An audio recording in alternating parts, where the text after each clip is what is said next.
الحمد لله نحمده ونستعينه ونستغفره ونؤمن به ونتوكل عليه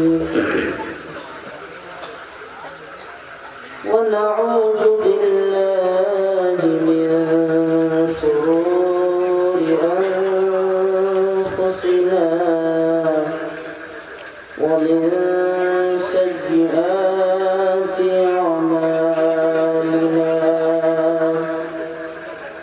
من يهده الله فلا مضل له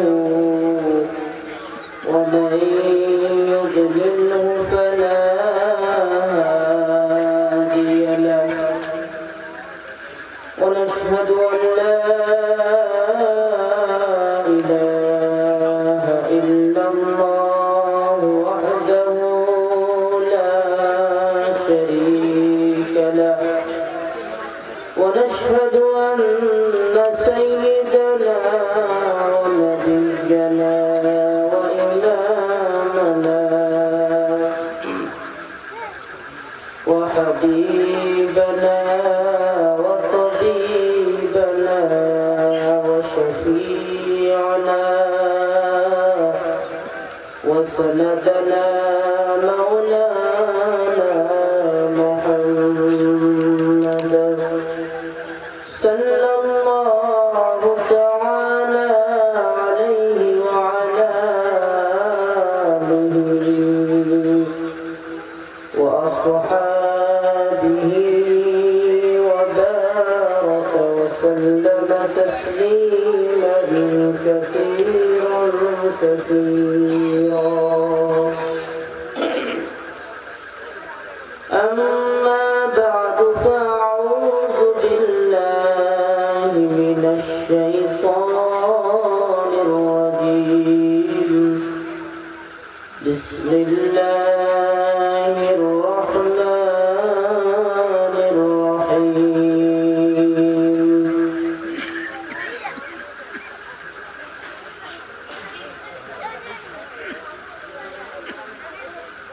لقد كان لكم في رسول الله أسوة حسنة وقال الله تعالى في موضع آخر اهدنا الصراط المستقيم صراط الذين أنعمت عليهم غير المغضوب عليهم ولا الضالين وقال رسول الله صلى الله عليه وسلم الكيس من دان نفسه وعمل لما بعد الموت والعاجز من أتبع نفسه هواها وتمنى على الله وقال رسول الله صلى الله عليه وسلم الماهر بالقرآن مع السفرة الكرام البررة والذي يقرأ القرآن ويتتعتع بما فيه وهو عليه شاق له أجران أو كما قال عليه الصلاة والسلام سبحانك لا علم لنا إلا ما علمتنا إنك أنت العليم الحكيم سبحانك لا علم لنا إلا ما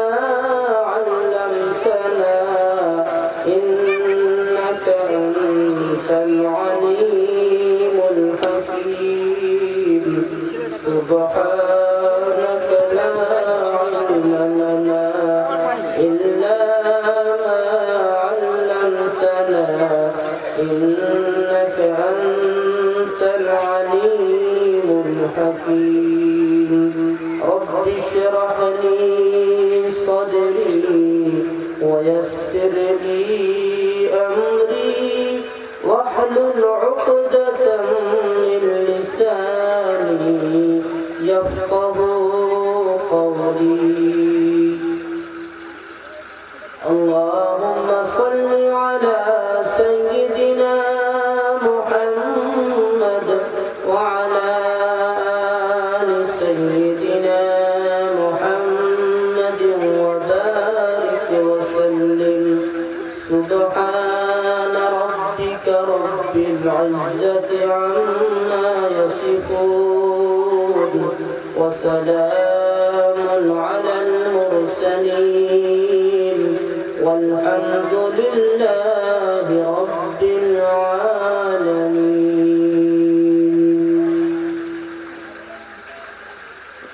الحمد لله সমস্ত প্রশংসা সেই মহান রব্বুল আলামিনের যিনি অত্যন্ত ভালোবেসে দয়া করে রহম করে আমাদেরকে এরকম পাক ও পবিত্র মজলিসে একজোট হয়ে একসাথে বসার তৌফিক দান করেছেন। শুকরিয়া স্বরূপ করি আলহামদুলিল্লাহ। কতক্ষণ দরুদ ও সালাম বর্ষিত হোক বিশ্ব নবীর করে, যাকে মহান রব্বুল আলামিন সর্বদিক থেকে বিশ্বের সব থেকে সেরা সৃষ্টি, সেরা মখলুক হিসাবে বানিয়েছেন, যাকে মহান রব্বুল আলামিন রাহমাতুল লিল আলামিন রূপে সৃষ্টি করেছেন, যার মান নিজের পরে দিয়েছেন, সেই নবী সাল্লাল্লাহু আলাইহি ওয়াসাল্লামের জন্য একবার বলি সাল্লাল্লাহু আলাইহি ওয়াসাল্লাম। পৃথিবীতে যত নবী এসেছেন, পৃথিবীতে যত নবী এসেছেন,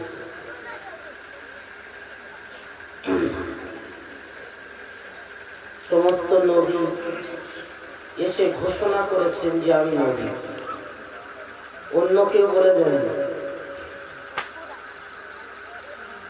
নবীরা নিজেই ঘোষণা করেছেন যে আমি আল্লাহর পক্ষ থেকে প্রেরিত পয়গম্বর। বুখারী শরীফের মধ্যে ইমাম বুখারী রাহমাতুল্লাহ আলাইহি একটা অধ্যায় এনেছেন। অধ্যায়ের নাম হলো কিতাবুল আম্বিয়া, আম্বিয়াদের বর্ণনা। যেখানে তিনি অধ্যায় এনেছেন সেখানে বুখারী শরীফের টিকাতে লেখা আছে সহিহ ইবনে হিব্বান এর হাওয়ালাতে। সহিহ ইবনে হিব্বান একটা হাদিসের বিশুদ্ধ কিতাব, তার উদ্ধৃতি দিয়ে লেখা আছে যে মহান রব্বুল আলামিন মানুষের হেদায়েতের জন্য বিশ্বের বুকে 1,24,000 পয়গম্বর পাঠিয়েছেন এবং তার মধ্য হতে রাসূল যারা নবীদের থেকে আরো ঊর্ধ্বে, তাদের সংখ্যা হলো 313 জন। তাদের সংখ্যা কত? যত নবী এবং রাসূল এসেছেন, সমস্ত নবী এবং রাসূল এসে উম্মতের সামনে এটা প্রকাশ করেছেন যে আমি আল্লাহর পক্ষ থেকে প্রেরিত পয়গম্বর। এটা তো তাদের দাবি, কিন্তু সেই দাবির দলিল কি?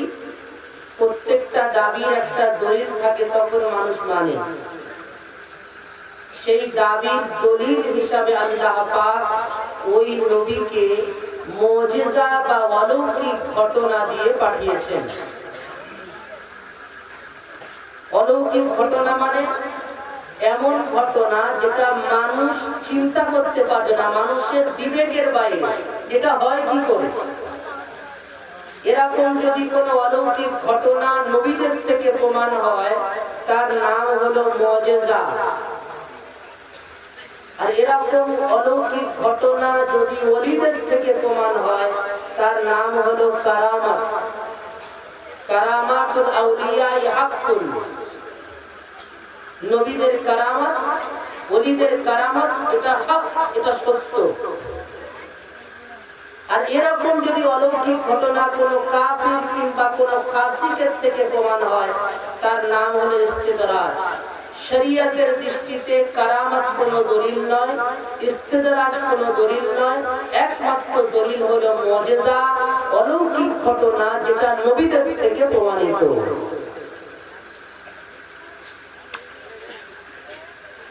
যত নবী এসেছেন কাউকে আল্লাহ পাক একটা মুজিজা, কারোর দুটো মুজিজা, কারোর তিনটে।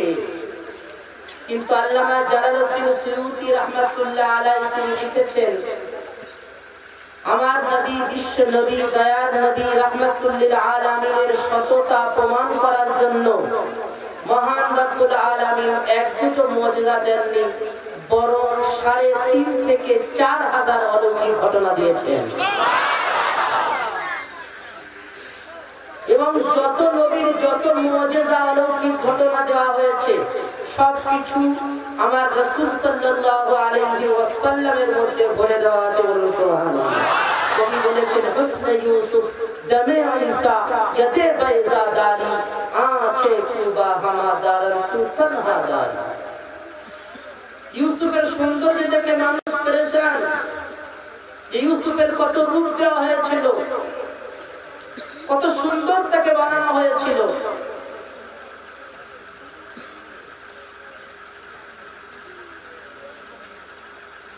যার প্রেমে জালিখা, যে নিজে ইউসুফকে লালন পালন করেছে, সে তার প্রেমে ফেসে গেছে। মিশরের নারীরা ইউসুফকে জালিখাকে ভৎসনা করলো, যে কেমন রানী, যে নিজের লালন পালন, লালিত পালিত কৃতদাসের প্রেমে রানী পাগল হয়ে গেছে। জালিকা কোনো উত্তর না দিয়ে সকলকে দাওয়াত করেছিল। কোরআন পাকের মধ্যে এসেছে, সকলের জন্য আলাদা বসার জায়গা রেখেছিল, সকলের সামনে ফল রেখেছিল, সকলের সামনে আলাদা করে ছুরি রেখেছিল। এবং কি বলেছিল, যখন আমি তোমাদেরকে কেটে খেতে বলবো তখন তোমরা খাবে। ইউসুফ ছিলেন পর্দার পিছনে। যখন সকলে নিজের নিজের আসন গ্রহণ করলো, জালিখা বলল, ইউসুফ একবার বাইরে এসে তো। ইউসুফ যখন সকলের সামনে এলো, তখন ইউসুফকে দেখে মিশরের নারীরা বলেছিল, মা হাযা বাশারুন ইন হাযা ইল্লা মালাকুন কারীম। এ তো কোনো মানুষ নয়, আমরা তো ফেরেশতা দেখতে পাচ্ছি। যখন সকলের চোখ, সকলের দৃষ্টি ইউসুফের দিকে নিবদ্ধ, তখন জালিখা বলল, তোমরা এবারে ফল কাটো এবং খাও। কোরআন পাকের মধ্যে মহান রব্বুল আলামিন এই ঘটনা নিজে উল্লেখ করেছেন। কি উল্লেখ? ওয়াকাত্তানা আইদিয়াহুন্না। তারা ফল কাটার জায়গায় নিজের হাতটাকে কেটে দিয়েছিল। ওলামা সমাজ এখানে আছেন, তারা জানেন কাত্তানা এটা বাবে তাফসীর। বাবে তাফসীরের খাসিয়াত হলো বারবার কোন জিনিসকে করা। কাত্তানা, মিশরের নারীরা তাদের হাতটাকে একবার কাটেনি, বরং বারবার তাদের হাতটাকে কেটে দিয়েছিল। কতটা মানুষের দৃষ্টি অন্যদিকে থাকলে, তবে বারবার হাত কাটার পরেও তাদের এদিকে দৃষ্টি আসছে। এই ঘটনা উল্লেখ করার পরে আল্লাহ রাসূল সাল্লাল্লাহু আলাইহি ওয়াসাল্লামের প্রিয়তমা স্ত্রী হযরত আয়েশা সিদ্দিকা রাদিয়াল্লাহু তাআলা আনহা তিনি বলেছেন, ও বিশ্ববাসীরা, ইউসুফের প্রেমে মুগ্ধ হয়ে মিশরের নারীরা নিজের হাতটাকে কেটে দিয়েছিল। আমি কসম খেয়ে বলতে পারি, যদি ইউসুফকে দেখার জায়গায় তারা একবার আমার নবীকে দেখে নিত, নিজের হাতটা কাটার জায়গায় নিজের দিলটাকে কেটে নিত। ছিলেন তার, কেমন ছিলেন? পৃথিবীতে এমন কোন মানুষ নেই, এমন কোন শিক্ষক নেই যার ছাত্ররা তার শিক্ষকের পা থেকে মাথা পর্যন্ত গঠন প্রণালী বর্ণনা করেছে। নেই, ইতিহাস নাই এরকম। স্বামী বিবেকানন্দের মাথা কেরকম ছিল, তার চোখ কেরকম ছিল, তার ভুরু কেরকম ছিল, তার হাতের আঙুল কেরকম ছিল, আছে? আর কোন জায়গায় পড়েছেন আপনারা? কিন্তু আমার রাসূল সাল্লাল্লাহু আলাইহি ওয়াসাল্লাম এমন একজন ব্যক্তিত্ব, যার সাহাবারা, যার সহচররা, যার শিক্ষকরা, যার ছাত্ররা আল্লাহ রাসূলের গঠন প্রণালী বর্ণনা করেছেন। লাম ইয়াকুন রাসূলুল্লাহ সাল্লাল্লাহু আলাইহি ওয়াসাল্লাম বিত-তাবিনিল বাঈন ওয়ালা বিল কসীর ওয়ালা বিল আবয়াদিল আমহা ওয়ালা বিল আদম ওয়ালা বিল জাদিল কাতাতি ওয়ালা বিস-সাbt। আমার রাসূল লম্বা ছিলেন না। আবার সাহাবারা বলছেন কি লম্বা ছিলেন না, মানে কিরকম? বেটে। কিন্তু আগে বলছেন ওয়ালা বিল কসীর, আমার রাসূল বেটেও ছিলেন না, লম্বাও ছিলেন না, বেটেও ছিলেন না, বরং লম্বা এবং বেটে মাঝামাঝি। ওয়ালা বিল আবয়াদিল আমহা, আমার রাসূল খুব বেশি ফর্সা ছিলেন না। তাহলে খুব বেশি ফর্সা ছিলেন না, এর অপোজিট কি হবে? খুব বেশি ফর্সা, তার অপোজিট খুব বেশি ফর্সাকে এখানে না করা হচ্ছে, তার অপোজিট কালো হয়। এরকম বলা হয়নি যে ফর্সা ছিলেন না, বলা হয়নি। ওয়ালা বিল আবয়াদিল আমহা বলা হয়েছে, খুব বেশি ফর্সা ছিলেন না। খুব বেশি ফর্সার অপোজিট কি হবে? সামবর্ণ। কিন্তু আগে বর্ণনাকারী বর্ণনা করছেন ওয়ালা বিল আদম, সামবর্ণও ছিলেন না। সে কেমন মানুষ? ফর্সাও নন, সামবর্ণও নন। আগে বলছেন ওয়ালা বিল জাদিল কাতাতি ওয়ালা বিস-সাbt, আমার রাসূলের চুল বাঁকা ছিল না। তাহলে যখন বাঁকা ছিল না, তার অপোজিট কি হবে ভাই? সোজা। কিন্তু আগে বর্ণনা করে বলছেন ওয়ালা বিস-সাবতি, আমার রাসূলের চুল সোজাও ছিল না। দেখেছেন এমন মানুষ যার চুল বাঁকাও নয়, যার চুল সোজাও নয়? ওই জন্য সাহাবারা বলতে বলতে অবশেষে হাতিয়ার ফেলে দিয়ে বলেছিলাম আরা মিসলাহু কাত্তু ওয়ালা বাদাহু সাল্লাল্লাহু আলাইহি ওয়াসাল্লাম। আরে কেমন করে আমার রাসূলের রূপ বর্ণনা করব, কেমন করে গঠন প্রণালী বর্ণনা করব? এমন ইতিপূর্বে এমন মানুষ আমরা কখনো দেখিনি, আর তার চলে যাওয়ার পরেও কখনো আমরা দেখতে পাই না। ওই জন্য তারা আল্লাহ রাসূলের প্রেমে পাগল হয়ে গেছে। কি দেখছি আমরা, কি দেখেছি? যারাই আল্লাহ রাসূলের সংস্পর্শে এসেছেন, দূর থেকে মনে হতো যেন আল্লাহ রাসূল খুব রাগী, কিন্তু যখন কাছে গিয়ে বসতেন তখন মনে হতো আল্লাহ কি মানুষ, এমন মানুষ, এরকম মানুষ হতে পারে। মান রাআহু বাদাহাতান হাবাহু ওয়া মান খালাতাহু মারিফাতান আহাব্বাহু। দূর থেকে দেখলে ভয় কেঁপে যেত, কিন্তু কাছে এসে যখন বসতো, আমার রাসূলের হাতে যখন হাত দিয়ে দিত, তখন নিজের অন্তরটাকে, নিজের সব কিছু আল্লাহ রাসূলের জন্য উজাড় করে দিত। তো যত গুণ নবীদের, যত গুণ আছে, যত সিফাত আছে, যত মুজিজা আছে, সব আমার রাসূলের মধ্যে দেওয়া হয়েছে। মুসা আলাইহিস সালাতু ওয়াস সালামের জামানায় সবথেকে বেশি চর্চা ছিল জাদু, সবথেকে বেশি জাদু চর্চা ছিল। আল্লাহ পাক মুসা আলাইহিস সালাতু ওয়াস সালামকে বললেন দ্বীনের দাওয়াত নিয়ে যাও ফিরআউনের কাছে। মুসা আলাইহিস সালাতু ওয়াস সালাম আল্লাহর কাছে দোয়া চাইলেন, হে আল্লাহ, আমার জবান ঠিকমতো চলে না, আমি ঠিকমতো বলতে পারি না, আমার জবানে আটকে যায়। আমার ভাই আমার থেকে ভালো কথা বলতে পারে, তার জবান খুব পরিষ্কার, তার জিহ্বা খুব পরিষ্কার। হে আল্লাহ, আপনি আমার ভাইকে হারুনকে নবী বানিয়ে দিন। দোয়া করছেন কিসের? নবী বানিয়ে দিন, নবী বানিয়ে দিন। নবী মানে মাসুম, নিষ্পাপ। মুসার দোয়া হলো, আল্লাহ পাক মুসার দোয়াকে কবুল করলেন। বলুন সুবহানাল্লাহ। আজকে দোয়ার দিন, আল্লাহর কাছে চোখের পানি দেখা যায় না। আল্লাহর কাছে এক ফোঁটা আপনাদের এই চোখের পানির দাম দুনিয়ার অ্যাটম বোমের থেকেও বেশি মারাত্মক। আল্লাহ পাকের সাত আসমান ছিঁড়ে আল্লাহ পাকের আরশ আজিম পর্যন্ত ওই পানির পাওয়ার পৌঁছে যায়। আজকে কাঁদার দিন, দোয়া করার দিন। কোরআনের বরকত, আমরা কোরআনের ওসিলা করে কান্না শিখেছি, এর মাধ্যমে কোরআনের ফয়েজ আলহামদুলিল্লাহ জায়গা জায়গা সবাই যাচ্ছে। বহু জায়গা থেকে ফোন আসছে যে আমাদের একটা প্রোগ্রাম দেন। আমাদের দুঃখ হয়ে আছে, কোথায় দেবো, কার দেবো? প্রোগ্রাম তো এখানে হওয়ার কথা ছিল না, কিন্তু প্রোগ্রাম তো অন্য জায়গায় হওয়ার কথা ছিল। আল্লাহ পাক আমাদের মুফতি সাহেব, মুফতি আব্দুর রহমান ভাই, আমাদের হাফিজ লিয়াকত ভাই, আরো সাথে সব সঙ্গী সাথীরা গিয়েছিলেন, অনেক আমাদের সাধারণ ভাইরাও গিয়েছিলেন। এরা 20 জনের একটা টিম নিয়ে যে প্রোগ্রামটা আমাদের বাধ্য হয়ে দিতে হবে। ইনশাআল্লাহ নিয়মিত ভাবে যদি এখানে আসেন, আল্লাহ অবশ্যই পরিবর্তন করবেন। কোরআনের পাওয়ার অনেক বড়।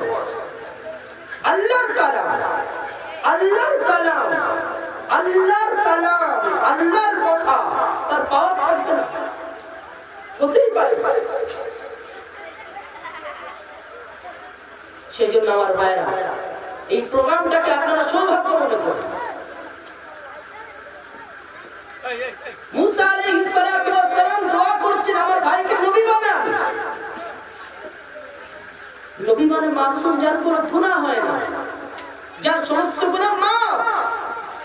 মুসার দোয়া হলো আল্লাহ পাক কবুল করলেন। কত বড় দোয়া! আর আমরা দোয়া করব, কবুল হবে না কেন? হবে না, ইয়াকিন রাখতে হবে, ইয়াকিন। আল্লাহ রাসূল সাল্লাল্লাহু আলাইহি ওয়াসাল্লাম বলেছেন, আনা ইনদা যান্নি আবদি বি, মানুষ যেরকম আমার ব্যাপারে ধারণা করে আমি তার সাথে সেইরকম ব্যবহার করি। যদি কারো ধারণা করা, যদি কেউ ধারণা করে দোয়া করার সময় যে দোয়া তো করতে কবুল হবে কিনা আল্লাহ জানে, তার সাথে আল্লাহ ওই রকম ব্যবহার করে, কবুল হবে না। উদুল্লাহ ওয়া আনতুম মুকিনুনা বিল ইজাবা, হাদিস পাকের মধ্যে এমন ভাবে দোয়া করো তোমার ইয়াকিন যেন থাকে, অবশ্যই দোয়া কবুল হবে। আল্লাহ পাক যদি একজন কাফের, ফাসিক, ফাজিরের দোয়া কবুল করতে পারে, আমার দোয়া কবুল করুন। আজকে সারা আমরা পেরেশান, শুধু রুজির জন্য পেরেশান। হাদিস পাকের মধ্যে এসেছে, যদি দুনিয়ার মান আল্লাহ পাকের কাছে মশার দানা পরিমাণ হতো, মশার দানা, মা সাকা কাফিরুন শারবাতাম মিন মাইন, কোন কাফেরকে আল্লাহ পাক এক ঘট পানি পান করাতে না। এর দ্বারা কি বোঝা যাচ্ছে? কাফেররা খাচ্ছে, যাচ্ছে, বেড়াচ্ছে, সব কিছু করছে। এর দ্বারা বোঝা যাচ্ছে যা পেয়েছে তারা দুনিয়া পেয়েছে। আমরা দুনিয়া পেয়ে গেছি মানে মনে করছি সব পেয়ে গেছি, কিছুই পাই। ওই ব্যক্তি কামিয়াব যে আখিরাত পেয়েছে, ওই ব্যক্তি কামিয়াব যে আখিরাতকে সাজিয়েছে, ওই ব্যক্তি কামিয়াব যার নামে আমল দান হতে দেওয়া হয়। আল্লাহ পাক জিজ্ঞাসা করবে না বংশকে, তুমি কোন বংশের মানুষ। আল্লাহ পাক জিজ্ঞাসা করবেন না যে এর কত সম্পদ আছে, যার যত বেশি সম্পদ সে কামিয়াব না। মান বাত্তা বিহি আমালু লাম ইসরি বিহি নাসাব, যার আমল যাকে পিছনে করে দেয় তার নসব, তার বংশ তাকে করে আগে নিয়ে যেতে পারে। আল্লাহ রাসূলের কথা। আমরা আসবো নিজের জীবনকে পরিবর্তন করার জন্য। বিশ্বাস করুন, কোরআনের মান অনেক বড়। এই কোরআনই আপনাকে বাঁচাতে পারে কিয়ামতে, এই কোরআনই আপনাকে বাঁচাতে পারে কবরে। মুসা আলাইহিস সালাম, সম্ভবত ঈসা আলাইহিস সালামের জামানার ঘটনা। ঈসা আলাইহিস সালামের জামানায় একজন ব্যক্তি মদ খাচ্ছিল, সবসময় মদের পার হয়ে থাকতো। বিবাহ করেছে, স্ত্রী প্রেগনেন্ট হয়েছে, পেটে বাচ্চা এসেছে। তার সে নিয়ত করেছে এই বাচ্চাকে আমি আলেম বানাবো। মদখোর নিয়ত করছে কি আমি বাচ্চাকে আলেম বানাবো। কিন্তু বাচ্চা হওয়ার পূর্বে সে দুনিয়া থেকে বিদায় নিয়ে আসে। যেহেতু তার স্ত্রী তার নিয়ত কি জানতো, স্ত্রী কি করলো, বাচ্চা বড় হওয়ার পরে তাকে একজন আলেমের কাছে নিয়ে গেল। নিয়ে যাওয়ার পরে বলল যে একে আপনি আলেম বানিয়ে দেন।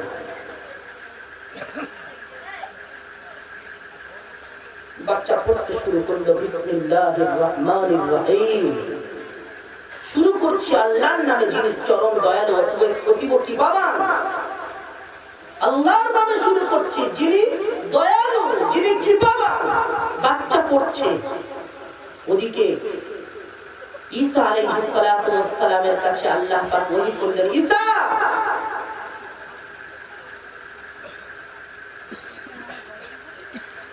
আমি ওই বাচ্চার বাপকে যে মারা গিয়েছে, যে মক্খর ছিল, আমি তাকে ক্ষমা করে দিয়েছি। বলেন সুবহানাল্লাহ। ঈসা আলাইহিস সালাতু ওয়াস সালাম আল্লাহকে বলছেন, আল্লাহ একজন মক্খরকে আপনি ক্ষমা করে দিলেন, কি এমন আমল তার ছিল? তখন ঈসা আলাইহিস সালাতু ওয়াস সালাম কে আল্লাহ পাক বলছেন, ঈসা যার ছেলে প্রত্যেকদিন আমাকে রহমান বলে ডাকে, প্রত্যেকদিন আমাকে রহিম বলে ডাকে, আমি রহমান, আমি রহিম, আমি দয়ালু, যার বাচ্চা, যার মাসুম বাচ্চা, যার কোনো গুনাহ নেই, সে যখন প্রত্যেকদিন আমাকে রহমান এবং রহিম বলে ডাকে, ওই বাচ্চার বাপকে কবরে আযাব দিতে আমার লজ্জা লাগে।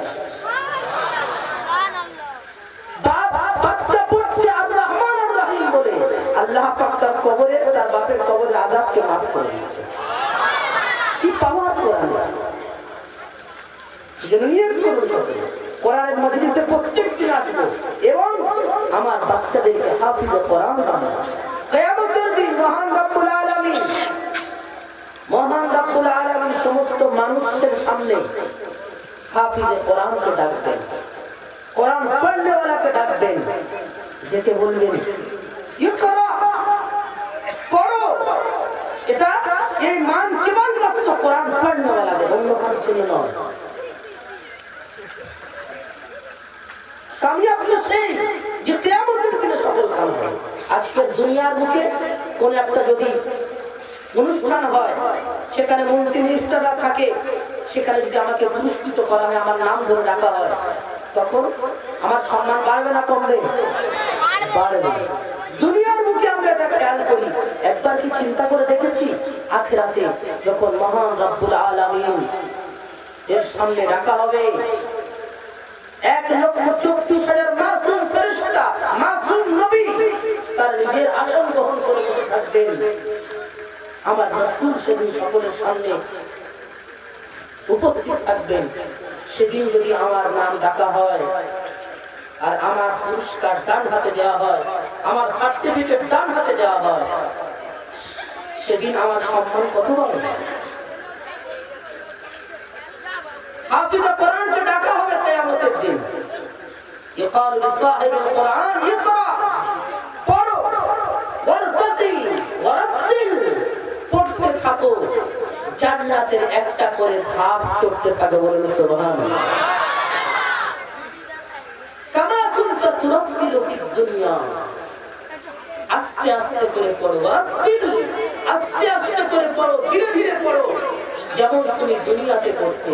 ফাইন্না মানজিলাতাকা ইনদা আখিরি আয়াতিন তাকরাউহা, তোমার মঞ্জিল আজকে আমি আল্লাহ বলছি, তোমার মঞ্জিল হবে জান্নাতের ওই ভাগ পর্যন্ত যেখানে তুমি পড়তে পড়তে খতম করবে। সমস্ত নবীদের যত মুজিজা হয়েছে, সমস্ত মুজিজার মধ্যে হতে আমার নবীকে যে মুজিজা দান করা হয়েছে, সবথেকে বড় মুজিজা সেটা হলো আল কোরআন, পবিত্র কোরআন। আজকের কোরআন আমাদের থেকে বিদায় নিতে চলেছে, আমাদের থেকে কোরআন নিতে চলেছে। হাদিস পাকের মধ্যে এসেছে, ইউশিকু আলান নাস জামানুন লা ইয়াবকা মিনাল ইসলাম ইল্লা ইসমু ওয়া লা ইয়াবকা মিনাল কোরআন ইল্লা রাসূল, মাসাজিদুহু আমিরা ওয়া হিয়া খারাবুন মিনাল হুদা, উলামাউহুম শাররু মান তাহতা আদিবিস সামা মিন ইনদিহিম তাখরুজুল ফিতনা ওয়া ফীহিম তাউল। খুব শীঘ্রই একটা জামানা আসতে চলেছে যে ইসলামের শুধু নামটা বাকি থাকবে আর কোরআনের শুধু লেখাটা বাকি থাকবে। কোরআন থাকবে, মানুষ তিলাওয়াত করবে না, কোরআন থাকবে, মানুষ পড়বে না।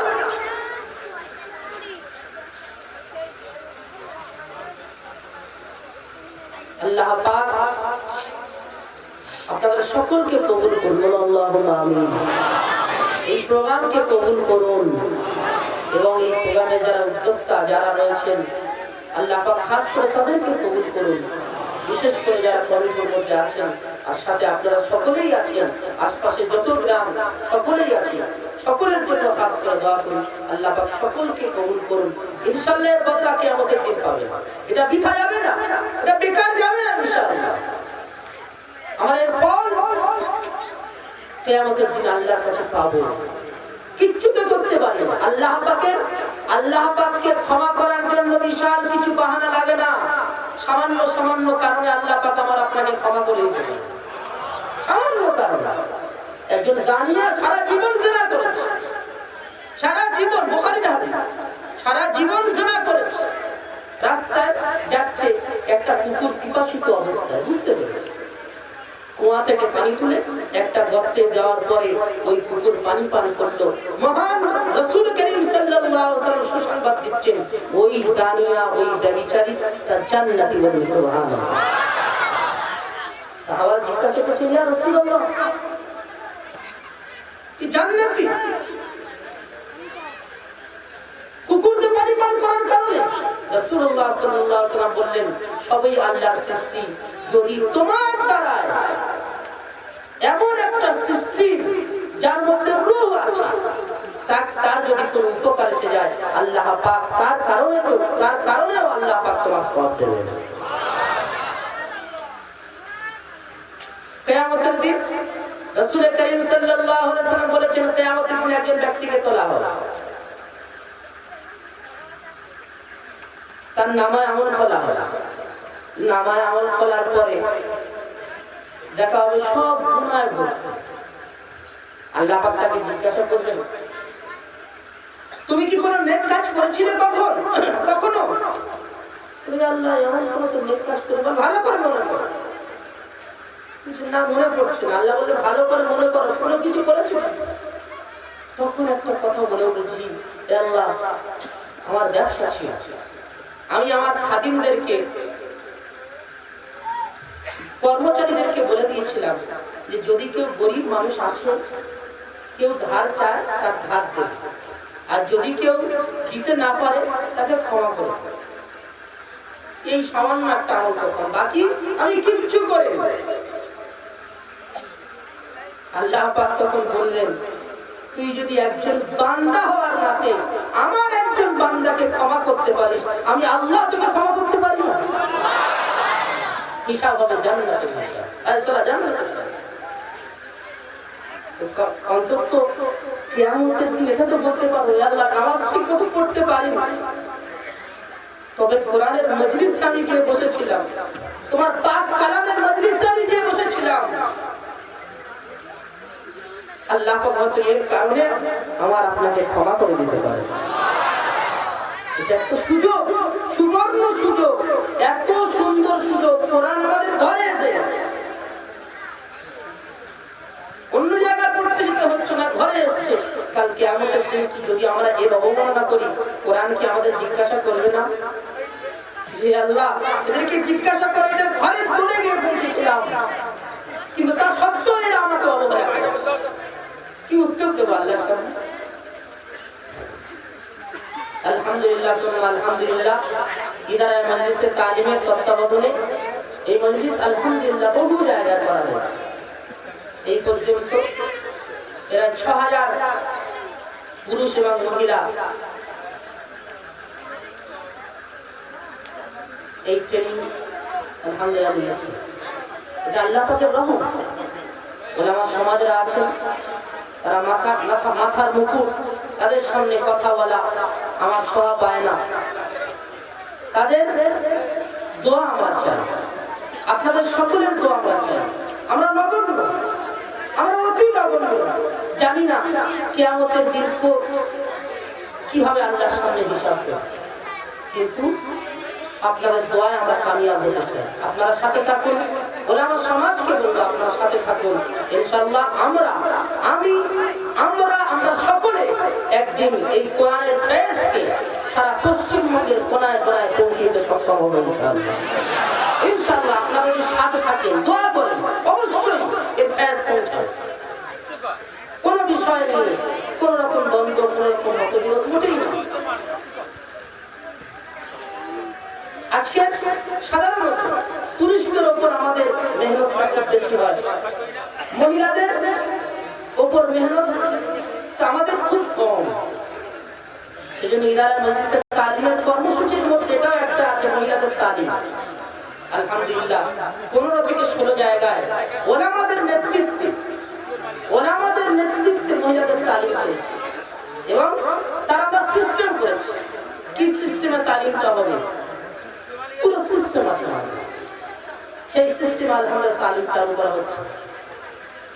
আগামীকাল একটা আমাদের তালিম আছে, ওলামাদের তত্ত্বাবধান আমরা করেছি তালিম, সাধারণ মানুষের নয়। এবং সেই সিস্টেমে আলহামদুলিল্লাহ আমরা চালিয়ে যাচ্ছি। প্রত্যেকটা একটা করে গ্রুপ করা হয়, এক একটা তালিম, এক একটা মহিলাদের তালিমের মধ্যে 10টা 15টা করে গ্রুপ থাকে। তাদেরকে পারা ভাগ করে দেওয়া হয়। আমরা ওলামা সমাজের কাছে আবেদন করি, আমাদের সাথে যোগাযোগ রেখে এটাও আপনারা চালু করুন, অনেক ফায়দা দেবে ইনশাআল্লাহ। এই মজলিসের পরে যদি আমরা এটা চালু রাখতে পারি, অনেক ইনশাআল্লাহ উপকার দেবে। প্রায় মহিলাদের গ্রুপ থাকে, গ্রুপ করার পরে সেটা আমাদের খাতাতে নোট হয়, প্রত্যেক মাসে কে কত কোরআন পড়েছে, কে কত কালিমা পড়ে এসেছে নোট করা হয়। গীবত বন্ধ হয়ে গেছে আলহামদুলিল্লাহ।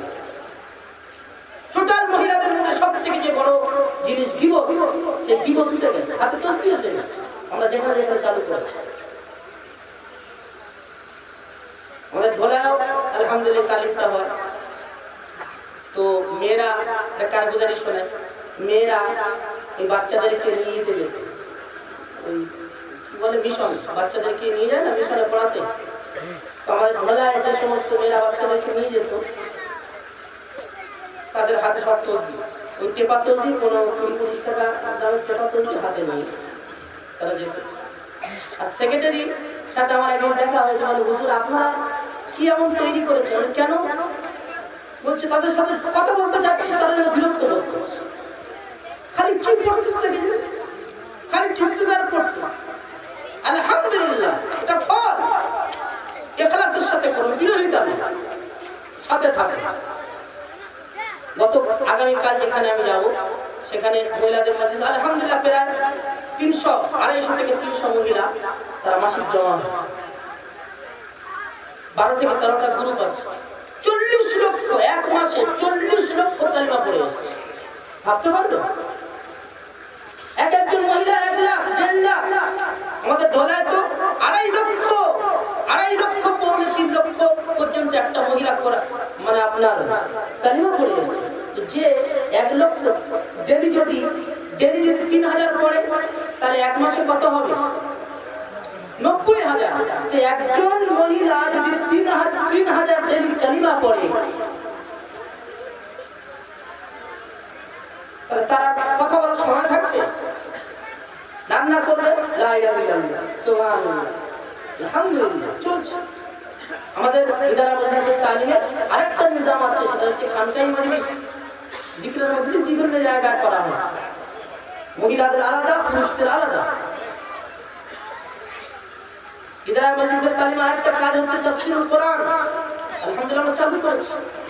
আপনাদের দোয়া, আমরা আপনার কাছে, আপনাদের কাছে দোয়া চাই, আমরা দোয়া নিতে এসেছি। আপনাদের দোয়া আমাদের জন্য অনেক বড় সম্পদ, অনেক বড় সম্পদ, বিশ্বাস করুন, অনেক বড় সম্পদ। আপনাদের ওই অল্প চোখের পানি আমাদের জন্য অনেক বড়, অনেক বড় জিনিস, অনেক বড় সম্পদ। আর বিশেষ করে এই যে প্রোগ্রাম, এটা আমাদের মূল ইদারা মাদ্রাসার তালিমের একটা মূল কাজ, কোরআন টাইম। আলহামদুলিল্লাহ আমাদের কিছু জায়গায় এমন রিপোর্ট আছে, শেষ দিনে মহিলাদের সংখ্যা ছিল 4000। আল্লাহকে সামনে রেখে বলছি, 4000 মহিলাদের সংখ্যা। ভাবতে পারবেন কোরআনের শেষ, কোরআনের বরকত, আপনারা সাথে থাকবেন। কোনো সমস্যা হলে আমাদের সাথে যোগাযোগ করুন, ইনশাআল্লাহ হবে। অনেকের অনেক রকম একটু আছে, কিছু প্রশ্ন রয়েছে, সে বিষয়টা একটু ভালো করে দিই। সাধারণত আমাদের যে মহিলাদের প্রোগ্রাম হয়, আমাদের কঠোর হবে কিন্তু এখানে পাবন্দি করা হয়, শর্তের মধ্যে আমাদের আছে। ইদারা মাদ্রাসা তালিমের যে সমস্ত শর্ত লাগানো আছে, শর্তাবলী রয়েছে, তার মধ্যে এটা যে পুরুষদের প্রশিক্ষণের সময় মহিলারা প্রবেশ করতে পারবে না, আর মহিলাদের প্রশিক্ষণের সময় পুরুষদের প্রবেশ কঠোরভাবে নিষেধ। এখানে মহিলাদের সম্পূর্ণরূপে পর্দার মধ্যে আসার আদেশ করা হবে। সম্পূর্ণ তারা পা থেকে মাথা পর্যন্ত ঢাকা, শুধু চোখটা দেখা যায়। তাহলে যিনি কালী সাহেব তিনি কিন্তু মহিলাদেরকে দেখতে পাচ্ছেন না, দেখতে পাচ্ছে শুধু মহিলারা।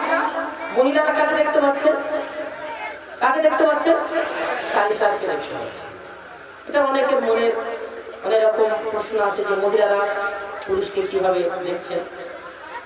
এই বিষয়ে একটা হাদিস আমাদের সামনে আছে,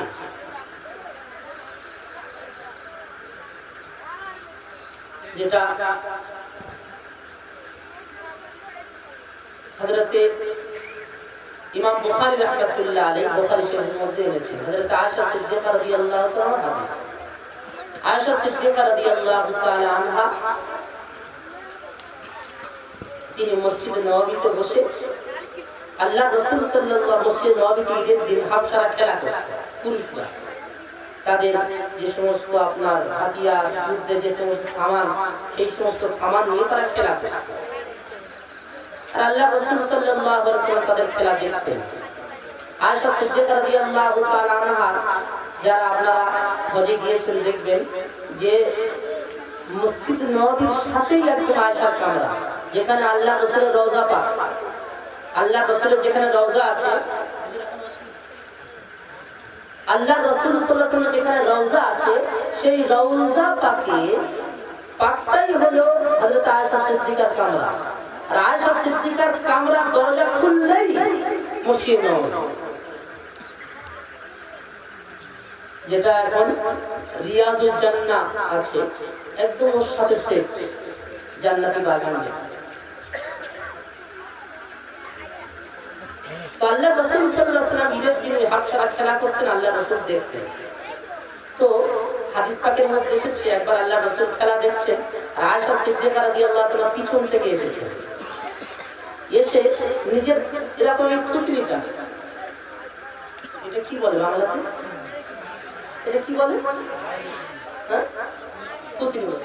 থুতনিটা এনে আল্লাহ রাসূলের এখানে রেখেছেন। এখানে আল্লাহ রাসূল সাল্লাল্লাহু আলাইহি ওয়াসাল্লাম এখানে যখন ঠেকালেন, আল্লাহ রাসূল আয়েশাকে ভালো করে নিয়ে চাদরের মধ্যে নিয়ে নিলেন। আয়েশা শুধু চোখ দুটো বার হয়ে আছে, হাফসাদের খেলা দেখছে, অনেকক্ষণ ধরে খেলা দেখছে। অনেকক্ষণ দেখার পরে আল্লাহ রাসূল সাল্লাল্লাহু আলাইহি ওয়াসাল্লাম আয়েশাকে বলছেন, আয়েশা হয়েছে, ইচ্ছা পূরণ হয়েছে? হাদিস পাকের মধ্যে এসেছে আয়েশা বলছেন, মানে কি বলতেছেন, এখন আমার পূরণ হয়নি। আয়েশা সিদ্দিকা এটা বলতে চাচ্ছেন যে খেলা দেখা তো আমার উদ্দেশ্য নয়, খেলা তো আমি দেখে নিয়েছি। আমার এটা বলার উদ্দেশ্য যে আল্লাহ রাসূল সাল্লাল্লাহু আলাইহি ওয়াসাল্লাম আমাকে কত ভালোবাসেন, কত মহব্বত করেন, সেটা দেখানো। তারপর একটু পরে বললেন, আয়েশা হয়েছে? আমি বললাম, আয়েশা বলছেন, এই মেয়ের, এই ছোট্ট বয়সী মেয়ের আল্লাহ রাসূলের কাছে কতটা মান তোমরা বুঝো না। হাদিস পাকের মধ্যে তো এখানে আয়েশা সিদ্দিকা রাদিয়াল্লাহু তাআলা হাফসাদের খেলা দেখছেন এবং দেখতে ছিলেন, নিয়মিত দেখতে ছিলেন। এই দেখা চোখ ফিরিয়ে নয়, নিয়মিত দেখতে ছিলেন। সেজন্য প্রয়োজন ক্ষেত্রে মহিলারা পুরুষকে দেখতে পারেন। এই হাদিস দ্বারা প্রমাণ। অনেকের অনেক প্রশ্ন থাকতে পারে যে হয়তো এই আয়াতটা, এই হাদিসটা পর্দার আয়াত অবতীর্ণ হওয়ার পরে, এই পর্দার আয়াত অবতীর্ণ হওয়ার আগে, তারপরে পর্দার আয়াত অবতীর্ণ হয়েছে, ওই জন্য এখন আর চলবে না। আর অনেকের এটাও প্রশ্ন থাকতে পারে যে আয়েশা সিদ্দিকা রাদিয়াল্লাহু তাআলা আনহার বয়স তখন অল্প ছিল, নাবালেগ ছিলেন, হ্যাঁ, সেই জন্য আয়েশা সিদ্দিকা দেখেছেন। কিন্তু আল্লামা জালালউদ্দিন সুয়ুতী রাহমাতুল্লাহ আলাইহি হাওয়ালা দিয়ে মোল্লা আলী কারি রাহমাতুল্লাহ আলাইহি বিখ্যাত মুহাদ্দিস, বিখ্যাত মুহাদ্দিস মোল্লা আলী কারি রাহমাতুল্লাহ আলাইহির মিরকাতের মধ্যে বর্ণনা করেছেন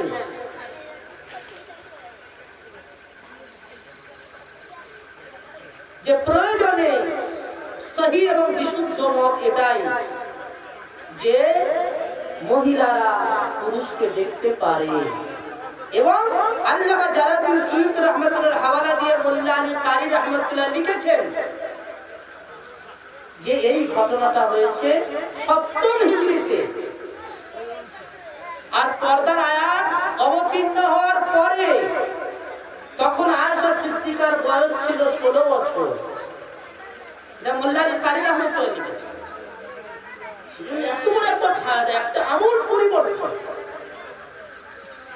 সেটাকে সামনে রেখে এই বিষয় নিয়ে এত মতবিরোধ করা উচিত নয়। আলহামদুলিল্লাহ ওলামা সমাজ সাথ দিয়েছেন, সকলে আলহামদুলিল্লাহ সাথে আছেন। আমরা চাই, এটাই চাই আপনারা সকলে আমাদের সাথে থাকেন, আমরা সকলে মিলে এই কোরআনের ফয়েজকে অন্তত পশ্চিমবঙ্গের কোনায় কোনায় পৌঁছে। গোড়াবাড়ির অবস্থা কেমন ছিল আমরা জানি, আমরা শুনেছি যে ওই জায়গায় নেই কোনো ভালো ভালো মানুষ যেত না, এবং এটা বলে এসেছিল যে তোদের হেদায়েত হবে না। কিন্তু আল্লাহ পাকের হাতে তো হেদায়েত, আল্লাহ পাক কখন কার হেদায়েত দেবেন, কিভাবে দেবেন আল্লাহ জানেন। কি পরিবর্তন! আগের ক্লাস করার আগের যে অবস্থা ছিল আমাদের বড় বড় আছে, যখন প্যান্ডেল করেন তখন সকলে এসে বাধা দিয়েছে, তোমার মাথাটা খারাপ হয়ে গেছে, মানুষ খেতে পায় না। লকডাউনের জামানায় ধান কাটার সময় কে আসবে, আর কার এত পয়সা আছে ও জমি বিক্রি করে নিজে কিনতে না বেটা। কিন্তু আল্লাহ পাক হিম্মত দিয়েছেন, কার দ্বারা কাজ নেবে, কিভাবে নেবে আল্লাহ জানে। আল্লাহ পাক হিম্মত দিয়েছেন আমাদের হাফেজ সাহেব সাথে মাদ্রাসার সেক্রেটারি আরো যারা 2-4 জন প্রথমে ছিলেন। হলো কি এমন একটা পরিস্থিতি যে মাদ্রাসার পুকুরে, মাদ্রাসার ঘাটের সামনে দাঁড়িয়ে মহিলারা আসতো, এসে তারা বেপরদার সাথে মাদ্রাসার মধ্যে ঢুকতো, আর যেভাবে খুশি তারা আপনার হাত পা ধুয়ে চলে যেত বেপরদার সাথে। কিন্তু আজকে গোড়াবাড়ির জমিনে যান, গোড়াবাড়ির জমিনকে দেখে আসুন,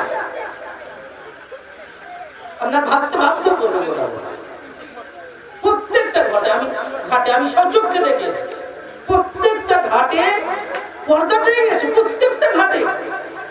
ভাবতে পারবেন কোরআনের বরকত, কিচ্ছু নয়, কোরআনের বরকতকে সামনে রেখে আগে বাড়বে ইনশাআল্লাহ। আল্লাহ পারবে, আল্লাহ পাক আমাদেরকে কামিয়াব করাবে। আপনাদের অনেক অনেক মুবারকবাদ।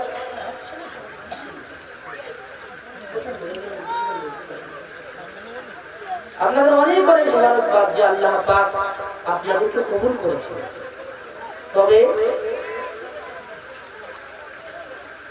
নিয়মিত আসলে অবশ্যই ফায়দা পাবে, অবশ্যই।